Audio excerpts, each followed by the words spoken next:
ሰላም እግዚአብሔር ከናንተ ጋር ይሁን። ቅዱሳን እንደምን ቆያችሁ? በጌታ ሰላም እላችኋለሁ። ተባረኩ። ለአምላካችን ቃል በየዕለቱ ጥቂት ደቂቃ ይኑረን።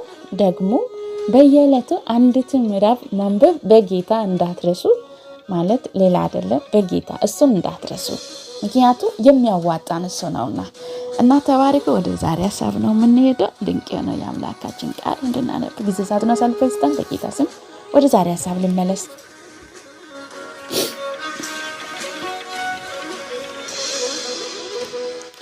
ይሩበኤልም የተባለው ጌዴዎን ከእርሱም ጋር የነበሩትን ሰዎችንም ሁሉም በጠዋትም ተነስቶ በሄርዳ ምንጭ አጠገብ ሰፈሩ። የሚዳውያንም ስፍራ እስራኤላውያን ከሰፈሩበት በስተ ሰሜን በኩል በመሪያ ኮረብታ አጠገብ በሸለቆ ውስጥም ነበር። እግዚአብሔር ጌዴዎንን እንዲህ አለው፣ ሚዳውያንን በእጅ አሳልፌ እሰጣለሁ።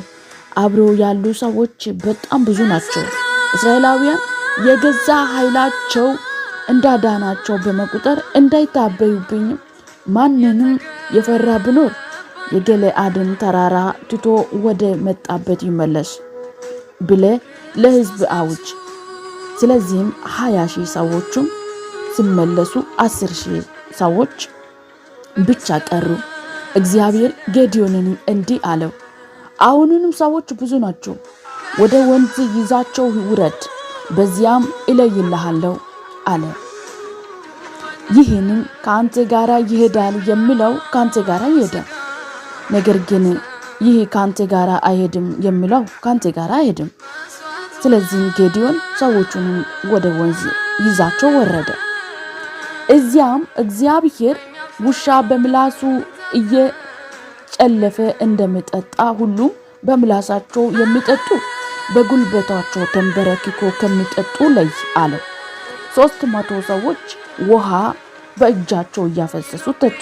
የቀሩ ሰዎች ግን ለመጠጣት በጉልበታቸው ተንበረከኩ። እግዚአብሔር ጌዴዎንን ውሃ በእጅ እያፈሰሱ በጠጡ በ300 ሰዎች አድናቸዋለሁ፣ ሚዳውያንን በእጅ አሳልፌ እሰጣለሁ፣ የቀሩትንም በሙሉ ወደ መጡበት ይመለሱ አለ። ጌዴዎንም የቀሩ እስራኤላውያንን በሙሉ ወደ የድንኳናቸው እንዲመለሱ አደረገ። 300 ግን አስቀራቸው። እርሱም የሚመለሱትን ሰዎችን ስንቅና መልእክትን ውሰዱ። በዚያም ጊዜ የሚዳውያንም ስፍራ ከእነሱ በታች በሸለቆማ ውስጥ ነበር። በዚያችም ዕለት እግዚአብሔር ጌዴዎንን እንዲህ አለ፣ ተነሳ፣ በስፍራ ላይ ውረድ፣ በእጅ አሳልፌ እሰጥሃለሁና አደጋም ለመጣል የምትፈራ ከሆነ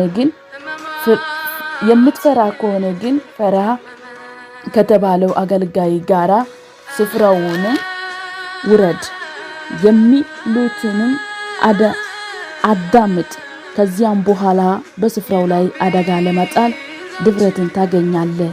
ስለዚህ ጌዴዎንም አገልጋይን ፍርሃንን አስከትሎ ከእርሱ እስከ ስፍራው ዳርቻ ወረደ። በዚያችንም እንደ ብዛታቸው እንደ አንበጣ መንጋ የሆነ ሚዳውያንን፣ አማሌቃውያንና ሌሎችንም የምስራቅ ሕዝብን በሸለቆ ውስጥ ሰፍሮ ነበር። የግመሎቻቸውም ብዛት በባህር ዳርቻ እንዳለው አሸዋ ስፍራ ቁጥር አልነበራቸውም። በጌታ ተባረኩ። ቀጣዩን እንቀጥላለን። ዘመናችን ባርክ።